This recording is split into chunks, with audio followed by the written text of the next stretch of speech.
है guys, welcome back to Indira education centre. दोस्तों, आज हम पढ़ने वाले हैं हिंदी का एक बहुत ही महत्वपूर्ण चैप्टर अव्यय। तो दोस्तों, यदि आप लोग चैनल पर पहली बार विजिट कर रहे हैं तो चैनल को सब्सक्राइब करें, लाइक करें, दोस्तों में ज़्यादा से ज़्यादा शेयर करें, बेल आइकन को जरूर दबाएं जिससे कि वीडियो को नोटिफिकेशन सबसे पहले मिलती रहे। तो दोस्तों, इसी के साथ शुरू करते हैं अव्यय। हम देखेंगे अव्यय क्या होता है।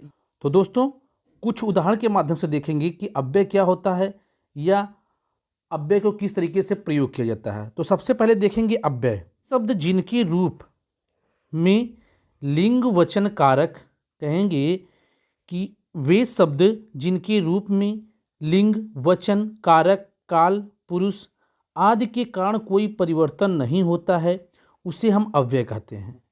अर्थात जिनके रूप में लिंग वचन कारक काल या पुरुष आदि के कारण परिवर्तन नहीं होता है उसे हम क्या कहते हैं, उसे अव्यय कहते हैं। तो दोस्तों, यह इस तरीके से समझ सकते हैं कि जो शब्द जैसे रहता है वह किसी भी स्तर पर चला जाए, उसको किसी स्तर पर हम परिवर्तित नहीं कर सकते, वह अपने मूल रूप में ही रहता है। उस तरीके को शब्द को हम क्या कहते हैं, अव्यय कहते हैं। तो दोस्तों, कुछ महत्वपूर्ण तथ्य आगे देखते हैं कि अव्यय हर स्थिति में अपने मूल रूप में रहते हैं। अव्यय क्या होता है, चाहे कोई भी स्थिति हो वह अपने मूल ही रूप में होते हैं, वह चेंज नहीं होते हैं। इन्हें अविकारी शब्द कहा गया है। अर्थात क्या है, हमने देखा कि अविकारी शब्द को क्या कहते हैं, अव्यय कहते हैं। तो दोस्तों, अविकारी शब्द या अव्यय दोनों एक ही हैं, अर्थात उसमें भी परिवर्तन नहीं होता, इसमें भी परिवर्तन नहीं होता है। अविकारी शब्द के भेद ही क्या हैं, इसमें हम पढ़ेंगे, चाहे अव्यय के भेद कहें चाहे अविकारी शब्द के भेद कहें। तो जैसे देख लेते हैं कि कौन कौन से शब्द हैं। जैसे हमने देखा के आगे, के पीछे, के साथ, और, एवं, परंतु, अरे, वाह, हाय, यह शब्द सभी क्या हैं, यह सभी शब्द क्या हैं, अव्यय हैं या अविकारी शब्द हैं। क्योंकि इसमें यदि परिवर्तन करेंगे तो क्या परिवर्तित होगा, नहीं होगा।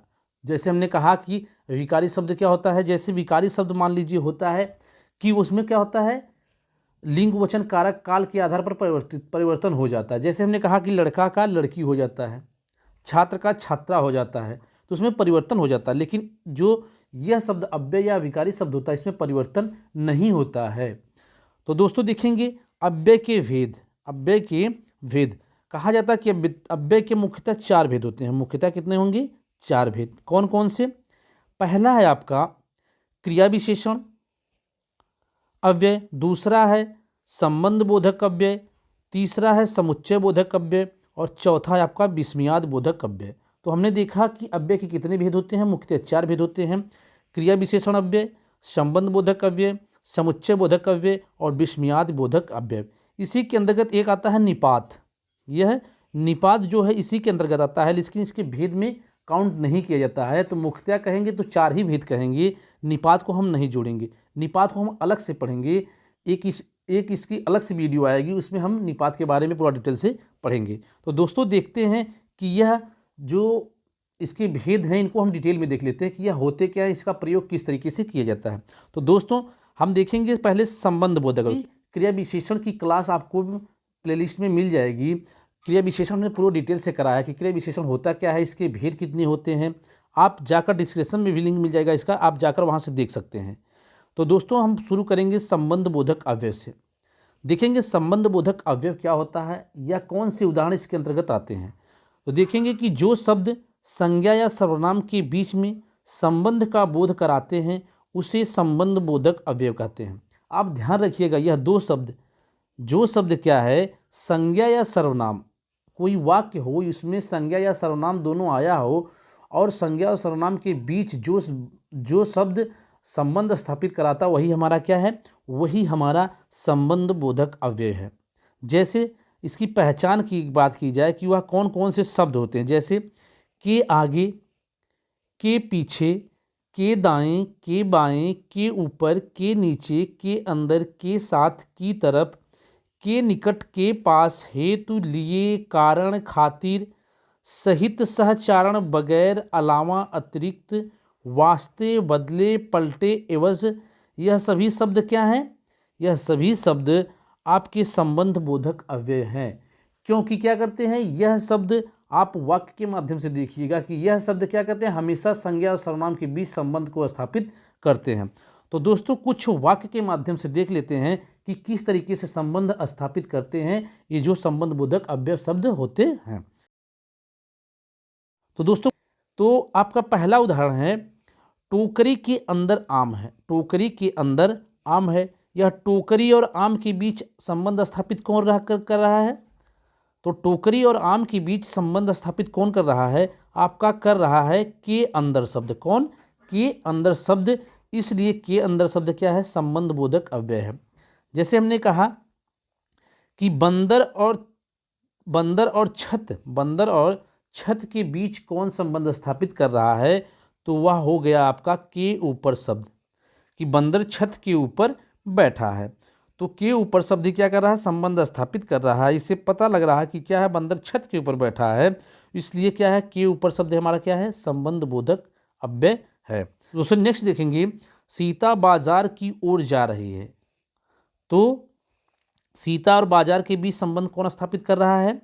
तो की ओर शब्द स्थापित कर रहा है, इसलिए की ओर शब्द जो हमारा संबंध बोधक अव्यय है। नेक्स्ट देखेंगे, पुस्तक मेज के ऊपर है। पुस्तक मेज के ऊपर है, तो पुस्तक और मेज के बीच कौन सा शब्द संबंध स्थापित कर रहा है? तो के ऊपर शब्द। और जो शब्द संबंध स्थापित करे संज्ञा या सर्वनाम के बीच, वही हमारा क्या होता है? वही हमारा होता है संबंध बोधक अव्यय। इसलिए के ऊपर शब्द हमारा क्या है? संबंध बोधक अव्यय है। तो दोस्तों हमें सिर्फ इतना ध्यान रखना है कि ऐसा शब्द जो संज्ञा या सर्वनाम के बीच संबंध को स्थापित करे, वही हमारा क्या होता है? वही हमारा संबंध बोधक अव्यय होता है। नेक्स्ट देखेंगे, समुच्चय बोधक अव्यय। समुच्चय बोधक अव्यय, जहाँ दो शब्दों, दो वाक्यों या दो उपवाक्यों को समुच्चय द्वारा जोड़ा जाता है, तो वहाँ समुच्चय बोधक अव्यय होता है। अर्थात कह सकते हैं कि जहाँ दो शब्दों को या दो वाक्यों को या दो उपवाक्यों को जिस समुच्चय द्वारा जोड़ा जाता है, उसी को हम क्या कहते हैं? समुच्चय बोधक अव्यय कहते हैं। जैसे देख लेते हैं कि वह शब्द कौन कौन से हैं।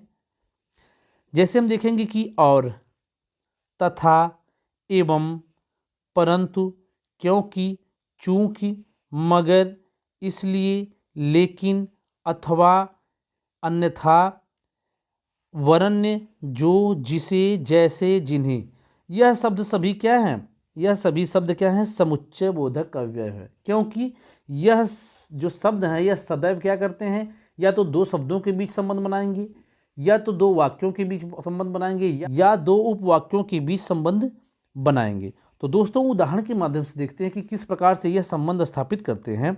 तो दोस्तों पहला देखेंगे, मोहन आया और श्याम गया। श्याम गया और मोहन आया, यह दो क्या हैं? दो अलग अलग वाक्य हैं, या दो उपवाक्य भी कह सकते हैं। तो इनके बीच संबंध स्थापित कौन कर रहा है? इनके बीच संबंध स्थापित कर रहा है और शब्द। क्या है?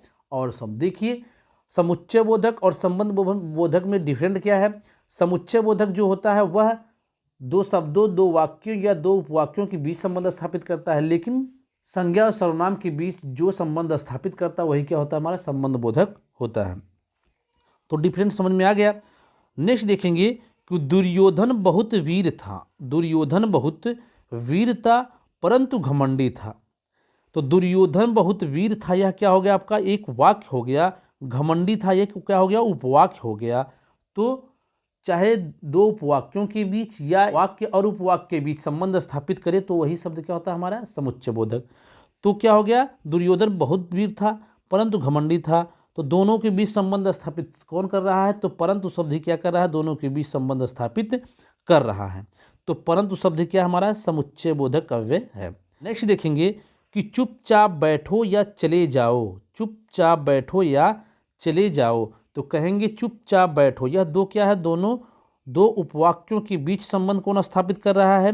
तो कौन कर रहा है? या शब्द। या शब्द संबंध जब स्थापित कर रहा है, इसलिए या शब्द क्या कहेंगे? या शब्द समुच्चय बोधक अव्यय है। आगे देखेंगे तो मोहन अथवा श्याम को भेज दो। मोहन अथवा श्याम को भेज दो, अर्थात कहने का है चाहे मोहन को चाहे श्याम को भेज दो। तो कहा गया कि मोहन अथवा श्याम को भेज दो, तो यहाँ मोहन और श्याम के बीच संबंध स्थापित कौन कर रहा है? तो अथवा शब्द क्या कर रहा है? संबंध स्थापित कर रहा है, इसलिए अथवा शब्द क्या है आपका? अथवा शब्द आपका समुच्चय बोधक अव्यय है। या हम इस तरीके से इसको भी कह सकते हैं कि मोहन या श्याम को भेज दो, मोहन या श्याम को भेज दो, इस तरीके से भी कह सकते हैं। तब भी क्या करेगा, तब भी समुच्चय बोधक शब्द ही क्या करेंगे, इन दोनों के बीच संबंध स्थापित करेगा। नेक्स्ट देखेंगे कि विस्मयादि बोधक अव्यय, विस्मयादि बोधक अव्यय, जहाँ हर्ष, शोक, घृणा, प्रशंसा, विस्मय, भय, क्रोध आदि या मन के भावों को प्रकट करने वाला शब्द हो, वही क्या होता है, विस्मयादि बोधक कहलाता है। यह इस तरीके से कह सकते हैं कि जब एकाएक अचानक हमारे मन में, जब एकाएक अचानक हमारे मन में हर्ष, शोक, घृणा, प्रशंसा, विस्मय आदि, भय, इसका जब भाव प्रकट होता है तो यही हमारा क्या होता है, या जिस शब्द के माध्यम से भाव प्रकट हम करते हैं वही शब्द क्या होता है, वही शब्द हमारा होता है विस्मय, विस्मयादि बोधक अव्यय।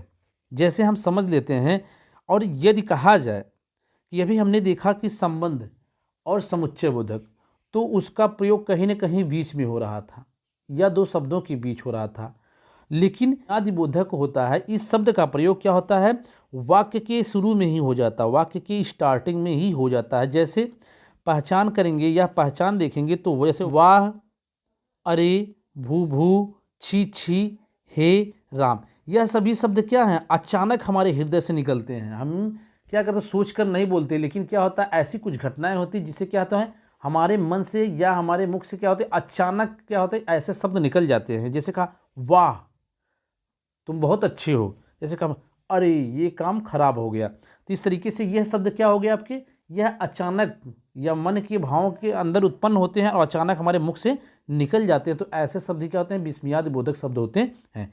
जैसे हम कुछ उदाहरण के माध्यम से समझेंगे। जैसे हमने कहा कि अरे ये क्या किया तुमने, जैसे कोई बालक कोई कार्य कर रहा है और उससे कोई गलती हुई या कुछ भी हो गया, हमने अचानक देखा कि यह क्या हो गया, तो हम क्या कहेंगे, अरे ये क्या किया तुमने। तो क्या है, यह शब्द क्या है, अचानक मुख से निकल रहा है या अचानक हमारे मन में भाव उत्पन्न हो रहा है, इसलिए यह हमारे मुख से ऐसा निकल रहा है। तो ऐसे ही शब्द को हम क्या कहते हैं, ऐसे ही शब्द को हम क्या कहते हैं, आपका विस्मयादि बोधक शब्द कहते हैं। जैसे हमने कहा वाह कितना सुंदर दृश्य है, अर्थात तो कोई ऐसा दृश्य हमें दिखाई दे दिया कि जो बहुत सुंदर है, तो हम क्या कहेंगे, एकाएक कहेंगे कि वाह कितना सुंदर दृश्य है। तो वाह शब्द क्या हो गया आपका, विस्मयादि बोधक, क्योंकि क्या है, यह जो शब्द है अचानक हमारे मन की या भाव के अंदर उत्पन्न हुआ और हमारे मुख से निकल गया, इसलिए यह क्या है, विस्मयादि बोधक शब्द है। अब नेक्स्ट देखेंगे, जिसे कहा हमने हाय, हाय अब इन्हें कौन सहारा देगा, हाय अब इन्हें कौन सहारा देगा। तो क्या है, यह भी क्या है, अचानक निकल रहे हैं, हमने यह पहले से सोच नहीं रखा है, लेकिन हम क्या होती, कुछ ऐसी घटनाएं हो जाती जो हमारे मन में अचानक भाव उत्पन्न होता है और तुरंत क्या होता है, मुख से निकल जाता है, यही शब्द क्या होता है, विस्मयादि बोधक होता है। तो यहाँ पर हाय शब्द क्या है आपका, विस्मयादि बोधक शब्द है। तो दोस्तों हमने देखा कि अव्यय क्या होता है, तो अव्यय क्या होता है, ऐसा शब्द जिसमें लिंग, वचन, कारक, काल आदि के आधार पर कोई परिवर्तन नहीं होता, तो उसे अव्यय कहते हैं। अव्यय के 4 भेद होते हैं, क्रिया विशेषण अव्यय, संबंध बोधक अव्यय, समुच्चय बोधक अव्यय, विस्मयादि बोधक अव्यय, और एक होता है इसमें निपात। निपात को हम अलग से पढ़ेंगे। तो हमने इनको डिटेल में देखा, उदाहरण के माध्यम से देखा, इसकी पहचान देखा हमने।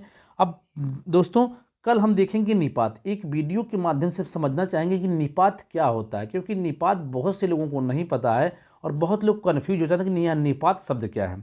तो दोस्तों यदि आप लोग इसी तरीके से सभी विषय के फ्री क्लास पाना चाहते हैं तो चैनल को सब्सक्राइब करें, लाइक करें, दोस्तों में शेयर करें, बेल आइकन को जरूर दबाएं, जिससे कि वीडियो की नोटिफिकेशन सबसे पहले मिलती रहे। तो कल फिर मिलेंगे नेक्स्ट वीडियो के साथ। जय हिंद दोस्तों।